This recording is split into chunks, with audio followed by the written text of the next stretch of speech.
Kasihan sekali Pak Anies ini. Beliau yang pertama kali ditanya terkait anggaran APBD DKI 80 triliun oleh Pak Prabowo pada debat pertama, bahkan dibully pendukungnya setelah itu. Namun dianggap menyerang personal ketika balik bertanya pada debat ketiga terkait situs Kemenhan yang justru kebobolan hacker. Padahal total akumulasi anggarannya hampir menyentuh 700 triliun. Kasihan sekali Pak Anies ini. Beliau dibully karena bertanya terkait kesejahteraan prajurit, sementara Menhannya menguasai 340.000 hektar lahan negara. Padahal pertanyaan yang sama, bahkan lebih personal, sudah pernah Pak Jokowi tanyakan dalam debat Pilpres 2019.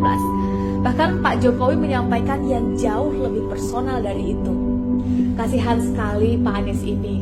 Beliau berulang kali dituduh terlalu berambisi menjadi presiden, padahal baru sekali mencalonkan. Namun pada saat yang sama, Pak Prabowo sendiri sudah 4 kali mencalonkan diri. Sekali sebagai cawapres dan 3 kali sebagai capres. Lalu siapa yang sebetulnya terlalu berambisi? Kasihan sekali Pak Anies ini. Beliau yang dituduh tidak memiliki etika dan tidak berhak bicara tentang etika.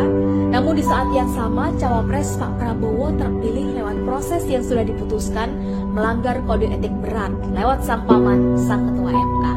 Kasihan sekali Pak Anies ini. Beliau dituduh pengkhianat, padahal sudah memenuhi komitmennya untuk tidak maju pada Pilpres 2019 berhadapan dengan Pak Prabowo, lalu memilih mengabdi di Jakarta sampai masa jabatannya usai.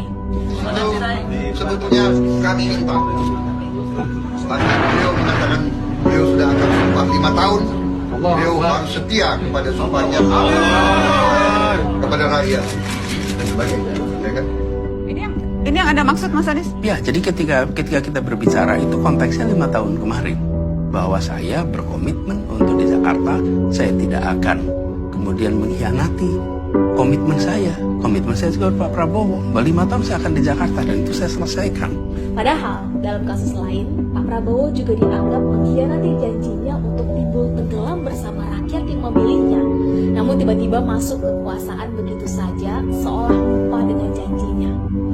Kasihan sekali Pak Anies ini. Beliau harus terima videotronnya dengan paksa diturunkan. Acaranya banyak dibatalkan. Berulang kali dapat ancaman penembakan dan menerima banyak ungkapan kebencian. Menimbulkan banyak pertanyaan, kenapa sebegitunya dianggap sebagai ancaman? Bukankah sang penguasa sudah yakin akan menang 1 putaran? Yang jelas semua ini tentu harus dihentikan. Ketidakadilan dan perbedaan perlakuan tidak boleh terus dibiarkan. Semangat perubahan tidak harus selalu dianggap sebagai ancaman. Prinsip pokoknya Anies harus selalu salah dan semua salah Anies tidak boleh terus dipaksakan dan dilestarikan. Bukan begitu teman-teman? Yuk, gaskan!